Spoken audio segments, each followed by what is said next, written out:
Bismillahirrahmanirrahim. Alhamdulillahirabbil alamin arrahmanir rahim maliki yaumiddin iyyaka na'budu wa iyyaka nasta'in ihdinas siratal mustaqim siratal ladzina an'amta 'alaihim ghairil maghdubi 'alaihim waladdallin. Amin. Assalamualaikum warahmatullahi wabarakatuh.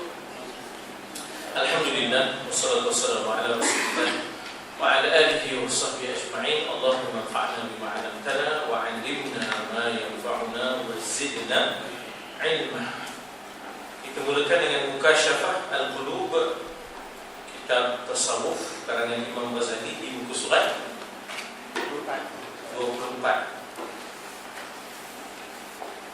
Nah, di atas surat 24 di atas sekali ya. Dalam kitab baik, di dalam kitab Raunaqul Majalis ya, di dalam kitab Raunaqul Majalis diceritakan ada seorang laki-laki kehilangan sukatan yang diperbuat daripada bulu, maknanya takar yang maknanya diperbuat daripada kulit dan adanya bulu. Dia tidak tahu siapa yang mengambilnya. Ketika dia tengah solat, tiba-tiba dia teringat siapa yang mengambilnya. Ini biasa kadang-kadang kita kehilangan kunci ke, ataupun tak ingat letak barang di mana ke. Jadi nak boleh ingat tu antara lain adalah bawa sembahyang. Bila bawa sembahyang, dalam sembahyang tu datang setan kabur. Sebenarnya mereka letak tadi dekat tepi tingkap tu katanya kan. Maksud mereka mengambil air semayang tadi. Jadi datanglah ya, teringatlah dia siapa yang mengambil sukatan ya, sukatan itu. Dengan sebab itu dalam semayang dia pun cepat-cepat menghabiskan solat, takut lupa pula kan. Dan dia pun berkatalah kepada pelayannya, pada hamba-nya, pergilah kepada si fulan, dialah yang ambil sukatan itu. Ya, cupak ke, gantam ke, ya, sukatan itu ya, untuk menggantam ke, untuk mencupak ke, ya, dia yang ambil itu. Jadi hamba pelayan itu bertanya, bila pula tuan, kan tadi tuan lupa, itu dah ingat pula. Bila masa mengingatnya? Kata tuannya, tengah semayang tadi ingatnya. Tengah semayang dia ingat siapa yang ambil kanda punya cupak lah kan? Siapa yang ambil kanda punya cupak, saya punya cupak tu siapa yang ambil tengah semayang tu teringat. Apa kata hamba ni? Rupanya tuan mencari sukatan, ya tak? Mencari cupak, bukan mencari Allah. Dalam sembahyang tu lupa Allah. Dalam sembahyang tu lupa Allah. Kan tajuk kita ini lupa Allah ya, tajuk kita ini lupa Allah. Oleh kerana asyiknya teringatkan sukatan cupak yang hilang itu ya, kerana susah hatilah aloya ya. Apa pasal kasih, apa pasal Alibaba ambil kerana punya cupak lah kan. Jadi oleh kerana susah hati terbawa-bawa tadi, sampai dalam sembahyang bukan ingat Allah, ingat cupak tadi, ingatkan sukatan dia tadi ya. Oh, kata dia hamba pelayannya, rupa-rupanya tuan masa sembahyang bukan mencari Allah, tapi mencari sukatan, mencari cupak ya, di dalam sembahyang. Jadi lupa Allah. Inilah tajuk kita, iaitu lupakan Allah ya. Jadi cakap hamba ni, walaupun dia daripada seorang hamba pelayan, tapi cakapnya tinggi. Cakapnya tinggi maknanya cakapnya bernilai, cakapnya berguna, cakapnya menginsafkan ya, walaupun datangnya daripada seorang hamba, seorang pelayan ya, tapi cakapnya sangat-sangat bernilai sampai hati tuannya terusik, tercuit, insaf ya. Lantas dimerdekakannya hambanya itu, ataupun pelayan hamba itu dimerdekakan berkat daripada i'tiqadnya bahawa sepatutnya dalam sembahyang mencari Allah, tiba-tiba mencari cupak lah ya, tiba-tiba mencari sukatan, mencari benda yang hilang, bukan mencari keredaan Allah, bukan lazat bermunajat dengan Allah, dalam bercakap-cakap dengan Allah, tapi rupanya sedang mencari-cari di mana rasanya balik dalam bilik ayub, dalam rumah,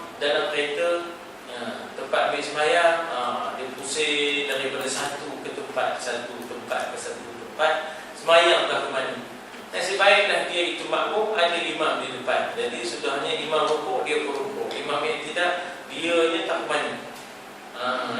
Jadi ini gambaran orang yang lupa kepada Allah hatta dalam sembahyang. Apatah lagi di luar sembahyang. Dalam sembahyang pun tak ingat Tuhan, lupa Tuhan, apatah lagi di luar sembahyang.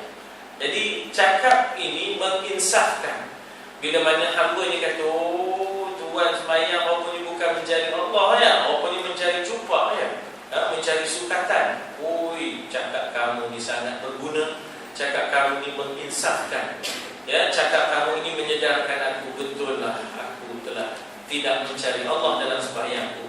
Aku mencari jumpaku yang hilang, sukatanku yang hilang. So, maka akhirnya dibebaskannya hamba ini sebab hamba ini itu telah memberikan suntikan kesedaran kepada diri dia. Ya Allah, begitu. Kan ada siapa yang saya tak ingat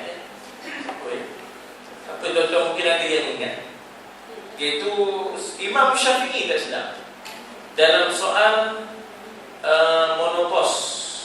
Dalam soal monopos, berapa umurnya nak dimasukkan dalam kitab dia ke Imam Ghazali ke.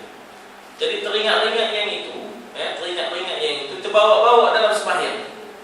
Ini nak buat karangan kitab tentang fiqh ni. Teringat-ingat yang itu tentang bagaimanakah sepanjang-panjang haid seorang wanita, sependek-pendeknya dari segi umurnya, sepanjang-panjangnya. Jadi terbawa-bawa yang itu.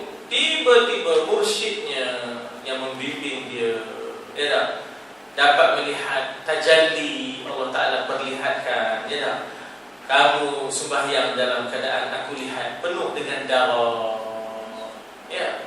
Kamu sembahyang dalam keadaan aku lihat penuh dengan darah. Apa pasal? Apa pasal pula rupanya sepanjang sembahyang tu dia menyelidik. Dalam sepanjang sembahyang tu dia meneliti tentang kedudukan darah wanita terbawa-bawa dalam sembahyang ni. Maknanya nak letakkan dalam kitab dia menopos, putus haidnya, berapa umurnya, sepanjang-panjangnya berapa dan sebagainya. Jadi terbawa-bawa di kalangan yang menjadi makmum itu adalah mursyidnya sendiri yang Allah Ta'ala bagi dia tajalli setelah takhliyah wa tahliyah. Dapatlah dia tajalli daripada Allah. Dia nampak antaranya, dia nampak Imam Syafi'i ke Imam Ghazali? Imam Syafi'i Imam Syafi'i dalam keadaan penuh berdarah. Apa pula kamu teringat-ingat masalah hukum hakam tadi. Dalam sebelum sembahyang tu kamu teringat-ingat hukum hakam sebelum sembahyang, hukum hakam darah. Udahlah kamu terpenuh mikirkan itu je. Aku nampak darah penuh dengan kamu masa sembahyang. Ini Allah Ta'ala nak bagi kepada orang yang hatinya bersih, pandangannya menembus hijab sampai dinampak Imam Syafi'i itu dalam keadaan begitu. Pasal pikiran Imam Syafi'i ketika itu terfikirkan benda-benda itu dalam sembahyang. Akhirnya tidak khusyuk tawajuhnya kepada Allah Subhanahu wa Ta'ala. Hadirin-hadirat, dalam hidup kita memang kita kata bahawa kita kena proseskan hati kita dengan tahliyah, hiasi dia dengan tahliyah, sifat-sifat yang mahmudah, barulah dapatnya tajalli daripada Allah Subhanahu wa Ta'ala, barulah akan tersingkap hijab dan akan kelihatanlah sesuatu yang tidak dapat dilihat oleh orang lain. Sehingganya dia melihat dengan renungan Allah, dia mendengar dengan pendengaran Allah, dia memegang dengan pegangan Allah. Jadi itu orang yang mendapat tajalli daripada Allah Subhanahu wa Ta'ala. Kemudian kita sedia maklum bahawa sebelum sembahyang sebaik-baiknya duduk dulu, baca qul huwallah 3 kali, jangan dah bersembang, fokus, fokus. Kemudian azan, kemudian iqamah. Maknanya sepatutnya sudah ada, kalau kita dalam sukan ada warm up, dalam sukan ada memanaskan badan. Apakah warm up untuk solat? Warm up untuk solat ialah baca qul huwallah, baca 3 qul, ketepikan ingatan yang lain, duduk tunggu azan, baca 3 qul, baca qul huwallah itu supaya akhirnya kita fokus dalam sembahyang tadi, kita tak banyak merewak ke lain lah. Zaman kita ni tuan-tuan tak upaya lah. Tengah wirid-wirid pun handset berbunyi, ditinggalkan munajatnya dengan Allah tinggalkan munajatnya dengan Allah untuk berbicara-bicara dengan manusia zaman sekarang. Begitulah maknanya kita kata, walaupun di sana ada kadang-kadang orang buat iklan, panggilan ilahi lebih mulia daripada panggilan manusia, tapi kadang-kadang dalam masjid pun kadang-kadang orang sudah tidak lagi pegang Quran, dalam masjid pun dia sudah mula melayani SMS, tangannya orang pintu di dalam masjid. Kadang-kadang tengah doa tu bunyi bunyi orang panggil tinggi je doa. Boleh ke kita tengah menghadap tuanku bagi dia sultan, tiba-tiba ada handset bunyi, kita pun keluar pasal nak melayan handset tadi. Mana boleh depan tuanku orang itu? Kalau depan tuanku tak boleh orang itu, bagaimana dengan Tuhan? Patutnya memang tak boleh dah. Patutnya memang tak boleh dah. Memang kena fokus, memang kena tumpu. Pasal majlis ini majlis yang mulia, yang dihadiri oleh malaikatnya. Tiba-tiba kita lari, kita lari daripada tumpuan majlis yang mulia itu. Jadi dan lupa Allah ini sampai dalam sembahyang pun lupa Allah. Sudah teringatkan di mana pula, siapa pula yang pinjam kanda punya cuba lah. Begitulah. Jadi cakap pelayan orang punya Tuhan dalam sembahyang bukan mencari Tuhan. Tuhan dalam sembahyang mencari jumpa. Cakap itu sungguh-sungguh berkesan kepada, maknanya kita kata si laki-laki ini tadi, sehingga dibebaskannya hamba itu. Kerana cakap itu sangat berkesan pada diri dia. Cukup dia bersyukur dengan cakap hamba itu. Jadi apa maknanya? Maknanya ialah seseorang itu bukan hanya dinilai pada statusnya sebagai hamba, tetapi dinilai pada pemikirannya, pada pegangannya, bukan semata pada dia statusnya sebagai pelayan dan hamba semata, tapi bagaimana yang dikandung oleh hatinya, apa yang dibawa oleh hatinya. Sayubianya bagi orang yang berakal, semua kita berakal tapi guna ke tidak itu je. Sayubianya bagi orang yang berakal, kita semua berakal, asal manusia berakal. Cuma pakai ke tidak sehingga kalau buat benda yang tak elok, selalu kita kata kamu ni tak berakal, tak berakal. Semua manusia berakal, tapi kita boleh sebut tak berakal ke, mana tak guna ke akal.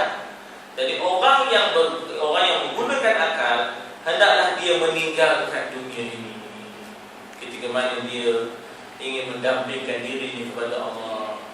Tinggalkan dunia ini, dampingkan diri kepada Allah. Contohnya sembahyang istisqa, tuan-tuan, disuruh kita tinggalkan dunia. Sembahyang istisqa tu, baju kita janganlah baju kebesaran, dengan baju yang lusuh kita menghadap Tuhan mohon hujan. Kalau takdirnya kita memakai baju yang baru, disuruh kita supaya terbalikkan baju tu biar nampak lusuh, gitu. Jadi maknanya di situ kita kata bahawa biar kita itu meninggalkan dunia untuk menghadap Allah dengan pasrah, dengan hamba, dengan merendahkan diri. Bagaikan kita itu khadam. Memang kita itu khadam di hadapan Allah. Tuan-tuan, itu pasal kita buat sedikit ruang untuk sembahyang di luar. Sebab sembahyang di dalam dengan kapetnya, dengan ekonnya, kita lupa kita khadam Allah, kita lupa kita hamba Allah, kita rasa tuan. Kapet dia sebenarnya boleh ganti dah, ekon ni tak servis pun. Jadi dia bersama dengan makhluk. Maka bila kita sujud atas tanah, sembahyang di luar, tidak ada hawa dingin, barulah kita sedar diri kita siapa. Kita daripada tanah kembali ke tanah, lalu kita sujud, lalu kita sujud meletakkan kedudukan kita serendah-rendahnya di atas tanah. Ini dalam proses untuk menjadikan diri kita, menyedarkan diri kita sebagai hamba di hadapan Allah yang menjadi tuan kepada kita. Kalau kita sembahyang dalam keadaan yang serba selesa, tak ada langsung nak kita sembahyang dalam suasana yang tidak selesa, kita sentiasa merasakan diri kita tuan. Sentiasa merasakan diri kita tuan. Jadi kena ada sesi di mana kita kena sembahyang dalam keadaan yang terbuka, dalam keadaan di atas tanah, dia sedarkan diri kita siapa di hadapan Allah SWT. Itulah dia sembahyang istisqa. Dia kena dibuat dia kena dalam pakaian yang lusuh dan sebagainya, ya tak? Barulah kita terasakan diri kita hamba di hadapan Allah Subhanahu wa taala, memohon maknanya rahmat, belas kasihan daripada Allah untuk menurunkan hujan, ya. Jadi sayugi orang yang berakal hendaklah dia meninggalkan dunia. Jangan dibawanya dunia dalam hatinya. Hendaklah dia menyembah Allah. Kan sebelum ni ada orang baca iyyaka na'budu, tapi rupanya ialah al-mal, al-mal, na'budu, kami sembah betul, sampai terdengarlah suara nurani dia berkata berdoa. Kamu kata iyyaka na'budu, tapi sebenarnya kamu sembah betul, tak? Akan dikau ya Allah kami sembah. Lalu ada suara nurani, suara cahaya daripada hatinya berkata berdoa je, nipu je. Kamu bukan sembah Allah, kamu sembah betul, tak? Jadi disitulah sepatutnya orang yang menyembah Allah akan meninggalkan keselesaan dunia untuk menyembah Allah, memikirkan apa yang akan dihadapinya. Nabi bangun daripada sembahyang, setelah doa segera bergegas keluar, kerana dia teringat di rumahnya ada dunia, ada harta yang belum diagihkan. Jadi dia melangkah sehingga mengejutkan para sahabat. Sebab selalunya Nabi lepas saja doa, dia akan duduk berbicara dengan sahabat. Ini dah dia terus bangun. Lepas itu dia datang balik buru-buru. Orang pun bertanya kepada Nabi, apa cerita? Pasal kata di rumah ada harta yang perlu diagihkan, nanti lambat pula. Jadi ditinggalkan dunia itu, memikirkan apa yang akan dihadapi serta menghendaki akhirat, bukan nak dunia. Cari jalan bagaimana nak dapat untung akhirat, bukan untung dunia. Man kana yuridul harthad dunya, man kana yuridu harthad dunya, nazid lahu fi harfi. Siapa yang asyik fikirnya bagaimana untuk dapatkan, man kana yuridu harthal akhirah, nazid lahu fi harfihi. Siapa yang fikirannya tertumpu untuk melabur untuk akhirat, menanam untuk akhirat, kami akan tambah pahalanya, pelaburannya, hasilnya. Sebaliknya, wa man kana yuridu harthad dunya nu'tihi minha. Siapa yang asyik fikirnya tentang dunia saja, tentang apa yang boleh dapat daripada dunia ini, kami akan bagi nu'tihi minha, tetapi wa ma lahu fil akhirati min nasib. Akhirat esok dia tidak adalah apa-apa habuan. Pikirannya hanya untuk bagaimana dapat sesuatu yang berganda di dunia. Tak ada fikir apa yang berganda di akhirat. Dia fikir apa yang berganda di dunia, tak fikir apa yang berganda di akhirat. Dapat dari dunia je, akhirat dia tak dapat apa-apa, Oleh kerana itu Sayyidina Abu Bakar radhiyallahu anhu mendermakan 40,000 dinar. Dinar ini wang emas. 40,000 dinar secara sembunyi kepada Nabi sallallahu alaihi wasallam dalam peperangan, dalam untuk berdepan dengan peperangan Tabuk, dan 40,000 dinar secara terang-terang supaya memberi semangat kepada orang lain, memberi semangat kepada orang lain sebab dia menjadi contoh terbaik. Jadi dibagi 40,000 dinar secara terang-terangan.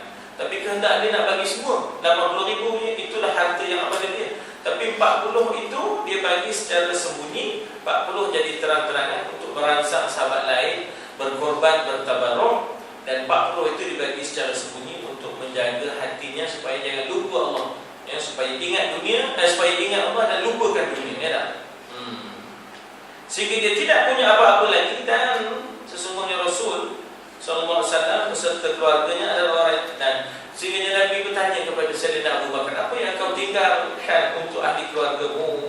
Allah wa rasuluhu, wa fi riwayah wa suratil waqi'ah. Allah dan Rasul. Aku tinggalkan kepada mereka bukan harta, aku tinggalkan kepada mereka Allah dan Rasul. Dan dalam riwayat yang lain, aku tinggalkan kepada mereka Allah dan Rasul dan surah waqi'ah, amalan sebelum tidur, surah waqi'ah. Jadi dampak di situ bagaimana Nabi berpaling dari dunia dan segala keindahan dan kelezatan. Itulah juga yang diasuhnya ahli keluarganya, tak hidup bermewah, tidak hidup bermewah-mewah. Jadi supaya ingat Allah lebih daripada ingat dunia. Jadi tuan-tuan dan puan, memang ada kalanya kita didatangi oleh dunia, Kalau dengan sebab dunia itu kita lupa Allah, tinggalkanlah, tak usah. Kalau dengan sebab dunia itu kita utama ingat pada Allah, silakanlah. Tapi kalau dengan sebab dunia itu betapa kita lupa Allah, tinggalkanlah dunia yang boleh melupakan kita kepada Allah Subhanahu wa taala. Ya. Allah